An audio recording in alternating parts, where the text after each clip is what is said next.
Rabale MIDC मध्ये एक steel craft equipment company आहे, त्यातील एक सिक्युरिटी गार्ड होता. सिक्युरिटी गार्डचा त्या ठिकाणी मर्डर झालेला. सदरबाबत MIDC पोलीस स्टेशनला सदर खुनाचा गुन्हा दाखल होता. या खुनाच्या गुन्ह्याच्या तपासात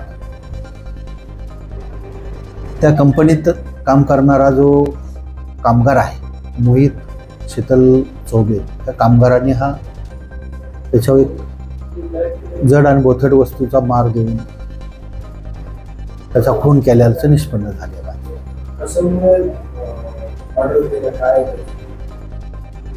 सध्या त्यांच्यातलं हे कारण हे त्या ठिकाणचं तात्कालिक कारण आहे.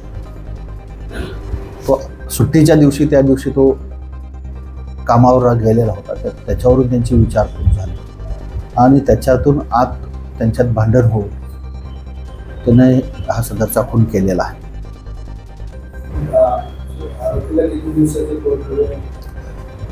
सदर आरोपीला एक दिनांक 27 पर्यंत पोलीस कोठडी आहे.